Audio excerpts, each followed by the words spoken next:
Assalamu alaikum wa rahmatullahi wa barakatuh. Que la paix, la miséricorde et les bénédictions d'Allah soient sur vous. Sais-tu qu'Allah a interdit de manger les viandes de porc? L'interdiction de la consommation du porc est l'un des commandements les plus clairs du Coran et elle joue un rôle crucial dans la vie spirituelle des musulmans. Cette interdiction, qui se trouve à plusieurs reprises dans le Coran, n'est pas seulement un simple précepte alimentaire, mais elle a des implications profondes sur la foi, la pureté spirituelle et l'identité des croyants. À travers ce commandement, les musulmans affirment leur soumission totale à la volonté d'Allah et l'obéissance à cette directive est un acte de foi qui va bien au-delà du respect des règles religieuses. Dans la religion islamique, l'interdiction de consommer la viande de porc n'est pas simplement une tradition culturelle. Elle repose sur une directive divine claire. Le Coran mentionne à plusieurs reprises cette interdiction, notamment dans 3 passages clés. Sourate Al-Baqarah 2, 173. Certes, il vous est interdit la chair d'une bête morte, le sang, la viande de porc et ce sur quoi un autre nom que celui d'Allah a été invoqué. Sourate Al-Maïda 5h3. Vous sont interdits la chair d'une bête trouvée morte, le sang, la viande de porc et ce sur quoi on a invoqué un autre qu'Allah. Sourate Al-An'am 6, 145. Dit, dans ce qui m'a été révélé, je ne trouve rien d'interdit pour celui qui veut en manger, à part la bête morte, le sang qu'on a fait couler, la viande de porc car c'est une souillure, ou ce qui, par perversité, a été sacrifié à un autre qu'Allah. Ces versets démontrent une interdiction explicite et sans ambiguïté. La répétition de ce commandement dans différentes parties du Coran souligne son importance dans le mode de vie islamique. L'interdiction du porc est avant tout un test de foi et de soumission. En tant que musulmans, nous acceptons les commandements divins même lorsque leur sagesse nous échappe totalement. C'est un rappel constant que l'être humain, limité dans sa compréhension, doit se fier à la sagesse infinie d'Allah. Pour un croyant, obéir à ce commandement va au-delà du simple respect des règles. C'est une expression d'amour et de dévotion envers le Créateur qui sait ce qui est meilleur pour ses créatures. Comme mentionné dans le Coran, il ne convient pas à un croyant ou à une croyante, lorsqu'Allah et son messager ont décidé d'une chose, d'avoir encore le choix dans leur affaire. Sourate Al-Ahzab 33, 36. Pourquoi cette interdiction est répétée dans le Coran? Certains commandements sont mentionnés plusieurs fois pour souligner leur importance et rappeler constamment leur pertinence. L'interdiction du porc n'est pas un simple détail. Elle est liée à l'idée de pureté, de spiritualité et de discipline. Dans cette lumière, il devient évident que la consommation de la viande de porc n'est pas simplement un acte anodin. C'est une désobéissance directe à un commandement divin. Pour un musulman, respecter cette interdiction est une marque de loyauté envers Allah et un moyen d'approfondir sa foi. La soumission totale à la volonté d'Allah est l'essence même de la foi. L'interdiction de consommer le porc n'est pas seulement une question de logique ou de compréhension humaine. C'est un commandement divin qui, à lui seul, suffit pour un croyant. Cette interdiction met en lumière l'idée que l'islam repose sur l'obéissance à Allah, qu'il s'agisse de prescriptions claires ou d'aspects dont les raisons peuvent rester incomprises. Comme le dit le Coran, il ne leur a été ordonné que d'adorer Allah, lui vouant un culte exclusif. Sourate Al-Bayyinah 98, 5. Ainsi, en s'abstenant de consommer le porc, le musulman affirme son engagement envers Allah, choisissant de suivre sa sagesse plutôt que ses propres désirs ou opinions. Dans la vie, certains commandements divins peuvent sembler difficiles ou incompréhensibles. Pourtant, c'est précisément dans ces moments d'incertitude que la foi est mise à l'épreuve. Allah dit, « Et nous vous éprouverons certes par quelque chose de la peur, de la faim, d'une diminution de biens, de personnes et de fruits. Et fait bonne annonce aux endurants. » Sourate Al-Baqarah 2, 155. Obéir à Allah, même lorsque l'esprit humain ne comprend pas toutes les raisons, est une preuve de foi sincère. L'interdiction de manger du porc est un exemple concret de cette soumission, montrant que le croyant place sa confiance totale en la sagesse d'Allah. L'islam met un accent particulier sur la pureté, non seulement physique mais aussi spirituelle. En interdisant ce qui est impur, comme la viande de porc, Allah guide les musulmans vers une vie plus saine et plus spirituelle. Cette abstinence devient une forme d'adoration, un acte quotidien par lequel le musulman se rapproche de son Créateur. Vous qui avez cru, mangez des nourritures licites que nous vous avons attribuées, et remerciez Allah si c'est lui que vous adorez. Sourate Al-Baqarah 2, 172. Ainsi, rejeter ce qui est interdit et consommer uniquement ce qui est permis, halal, devient un moyen de purification et de gratitude envers Allah. Au-delà de la compréhension humaine, il est important de rappeler que la sagesse divine dépasse l'entendement humain. Certains commandements, comme l'interdiction du porc, ne sont pas forcément liés à des explications rationnelles immédiates. Ils incarnent la confiance totale que le croyant place en son Seigneur. Cette confiance est résumée dans un autre verset. Il ne vous incombe que de suivre le droit chemin. Sourate Hud, 11h48. En d'autres termes, l'obéissance précède la compréhension. Et pour un musulman, suivre les commandements divins, même ceux qui défient la logique humaine, est une marque de fidélité absolue. Aspect sanitaire de l'interdiction du porc. L'interdiction de la consommation de porc en islam trouve également une résonance dans les aspects sanitaires. Si les commandements divins sont acceptés sans condition, la science moderne a révélé des raisons qui renforcent cette interdiction. Le porc est porteur de nombreux risques pour la santé, liés à sa composition biologique et aux maladies qu'il peut transmettre. Parmi les dangers les plus préoccupants, on trouve la trichinose. Cette maladie est causée par un parasite appelé Trichinella spirali qui peut se trouver dans la viande de porc insuffisamment cuite. Une fois ingérés, ces parasites envahissent les muscles du corps humain, provoquant des douleurs intenses, de la fièvre et des complications graves. La cniase, la consommation de porc peut entraîner l'infestation par des ténias, des vers intestinaux qui peuvent atteindre plusieurs mètres de long. Il provoque des troubles digestifs, dans certains cas, des lésions cérébrales graves, neurocysticercose.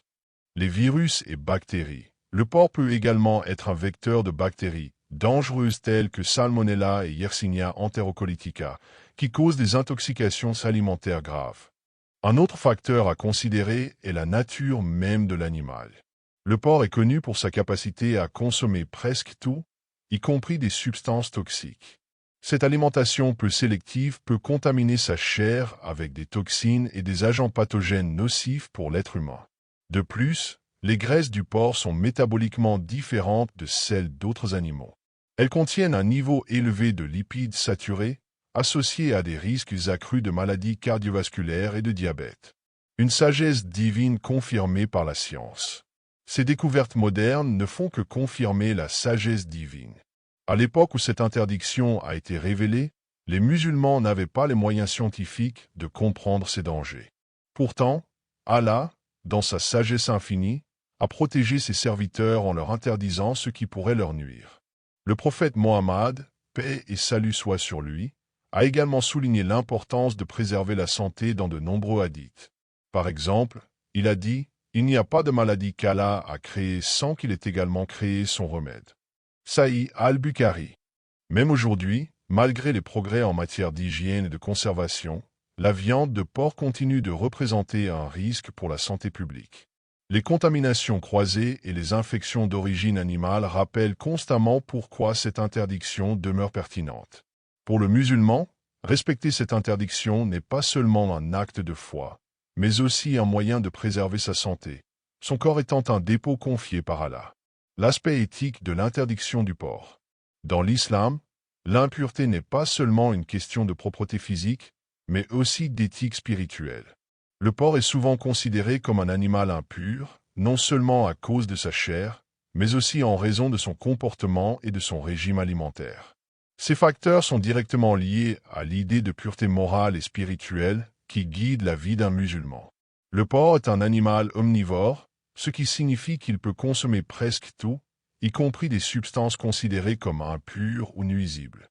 En raison de cette habitude alimentaire, le porc est perçu comme un animal dont la nature est fondamentalement différente de celle des animaux autorisés à la consommation, qui sont souvent herbivores ou ayant une alimentation plus sélective.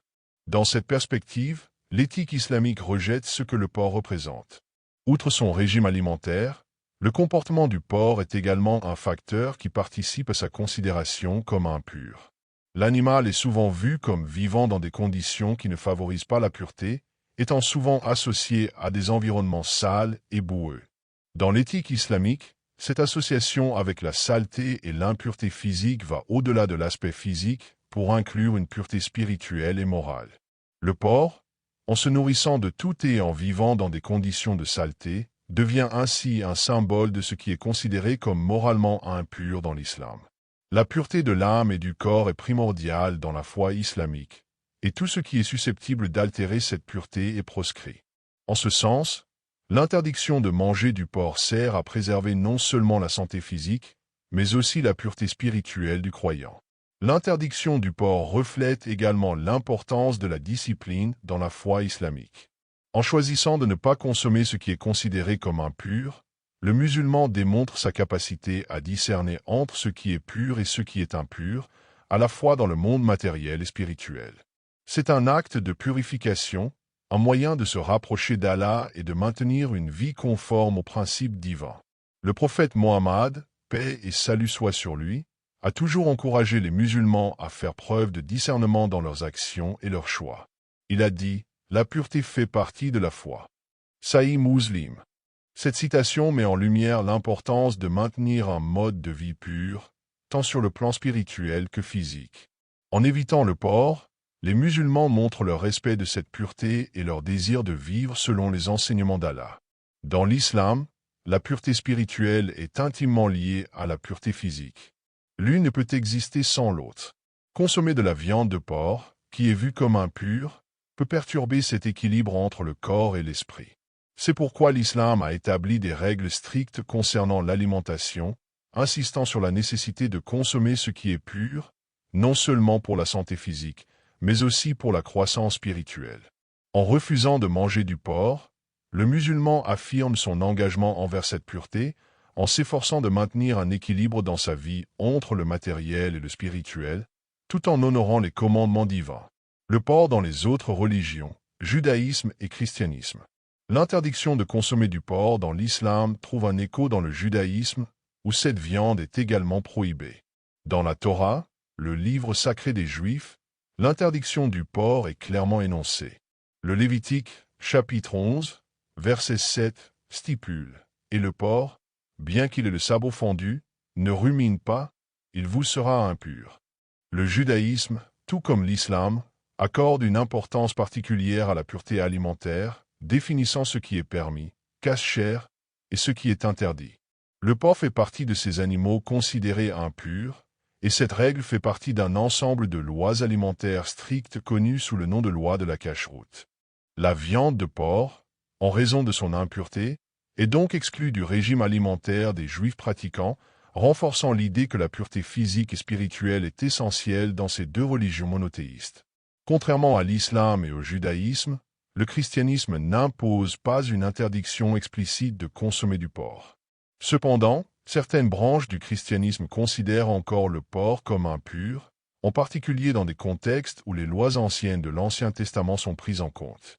Dans l'Évangile selon Matthieu, Jésus, tout en prêchant l'amour et la purification intérieure, a mentionné que ce qui entre dans le corps ne souille pas l'âme. Mais ce qui en sort le fait, ce n'est pas ce qui entre dans la bouche qui souille l'homme, mais ce qui sort de la bouche, cela souille l'homme. Matthieu 15h11. Cette déclaration a conduit certains chrétiens à remettre en question la nécessité de suivre les lois alimentaires de l'Ancien Testament, y compris l'interdiction du porc. Cependant, d'autres chrétiens, notamment ceux des traditions orthodoxes et certaines sectes plus conservatrices, continuent de suivre les préceptes alimentaires du Lévitique et donc d'éviter le porc.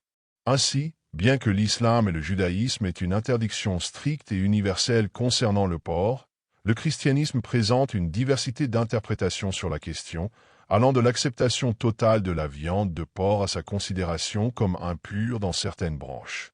L'interdiction du porc dans ces religions abrahamiques montre une similarité dans la recherche de pureté, tant physique que spirituelle.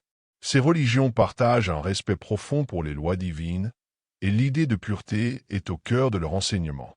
Dans l'islam, tout comme dans le judaïsme, l'alimentation est un acte d'obéissance envers Dieu, et le respect de cette interdiction est un moyen de se rapprocher du Créateur. Le fait que l'islam, le judaïsme et certaines branches du christianisme partagent cette interdiction, même si elles ont des contextes différents, met en évidence un principe universel dans les religions monothéistes. La pureté du corps est un reflet de la pureté de l'âme. Dans cette lumière, l'interdiction du porc n'est pas seulement une règle alimentaire, mais un moyen de renforcer la discipline spirituelle et d'affirmer une identité religieuse claire. Dans un monde globalisé où les cultures et les pratiques religieuses se croisent, l'observance des règles alimentaires de l'islam, notamment l'interdiction de consommer du porc, joue un rôle clé dans le maintien de l'identité spirituelle et culturelle des musulmans. L'alimentation est un aspect fondamental de la vie quotidienne, et la manière dont un individu choisit de se nourrir peut devenir un moyen puissant d'affirmer ses convictions religieuses.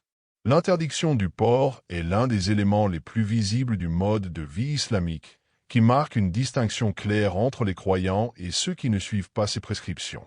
En choisissant de ne pas consommer du porc, les musulmans ne se contentent pas de suivre un commandement divin, mais ils affirment également leur appartenance à une communauté spirituelle unie par des valeurs communes et des pratiques religieuses partagées. Cette distinction est particulièrement importante dans les sociétés multiculturelles où la visibilité de la foi musulmane devient un moyen de renforcer la solidarité et la cohésion au sein de la communauté. L'interdiction du porc sert à rappeler aux musulmans l'importance de maintenir leurs liens avec leur communauté, leur foi et leur histoire. C'est un moyen d'affirmer non seulement leur individualité spirituelle, mais aussi de créer des liens sociaux basés sur des principes communs. Dans de nombreuses sociétés musulmanes, la solidarité autour des règles alimentaires est un signe de cohésion sociale. L'abstention collective du porc renforce cette identité partagée. Elle devient un acte social autant que spirituel, consolidant les relations entre les membres de la communauté, qu'il s'agisse de la famille, de la mosquée ou d'une plus grande communauté musulmane au niveau global. De plus, cela sert de moyen pour les générations plus jeunes de se connecter aux traditions ancestrales, de transmettre des valeurs et de maintenir vivante la culture islamique dans un monde en constante évolution. Dans des contextes où les valeurs islamiques peuvent être marginalisées ou mises au défi, l'interdiction du porc prend une dimension supplémentaire, celle de la résistance. En choisissant de ne pas consommer de porc, le musulman résiste à la pression sociale et culturelle qui pourrait le pousser à adopter des pratiques contraires à ses convictions. Cet acte devient une forme de préservation des valeurs spirituelles, une manière de rester fidèle à ses croyances malgré les influences extérieures. Dans un monde où les choix alimentaires sont souvent dictés par la commodité ou la popularité, l'abstention de la viande de porc incarne un refus de céder à une norme dominante qui ne correspond pas à ses principes religieux. Cela devient un symbole de fidélité à la voie tracée par Allah et un rappel constant de l'importance de maintenir son identité spirituelle, même dans les environnements les plus diversifiés. L'interdiction du porc renforce également l'idée de pureté collective dans la communauté musulmane. En vivant selon les commandements d'Allah, les musulmans forment une société qui valorise la pureté et l'intégrité, non seulement sur le plan individuel, mais aussi collectif. La nourriture, étant un aspect fondamental de la vie quotidienne, devient un terrain privilégié pour exprimer cette pureté. En partageant un repas halal, licite, et en évitant les produits impurs comme le porc, les musulmans créent une atmosphère de respect mutuel, de spiritualité et de discipline. Cela ne concerne pas seulement la nourriture, mais aussi un mode de vie qui s'étend à d'autres aspects de la vie quotidienne. L'interdiction du porc, bien que simple en apparence, participe à un effort global de préservation de l'éthique et de l'identité islamique dans un monde où ces valeurs sont souvent remises en question. En somme, l'interdiction du porc en islam est bien plus qu'une règle alimentaire. Elle est un acte de foi visible qui aide les musulmans à maintenir leur identité spirituelle distincte, à renforcer les liens sociaux et à résister aux pressions extérieures. À travers cet acte quotidien, les musulmans non seulement obéissent aux commandements divins, mais ils affirment leur appartenance à une communauté globale unie par des valeurs et des pratiques partagées. En conclusion, l'interdiction du porc dans l'islam incarne non seulement une obéissance aux commandements divins, mais aussi un moyen puissant de maintenir l'identité spirituelle et morale des musulmans dans un monde en constante évolution. Que ce soit à travers la soumission à la volonté d'Allah, la préservation de la pureté spirituelle ou la préoccupation pour la santé physique, cette interdiction transcende les simples règles alimentaires pour devenir un acte de foi, de solidarité communautaire et de résistance face aux normes extérieures.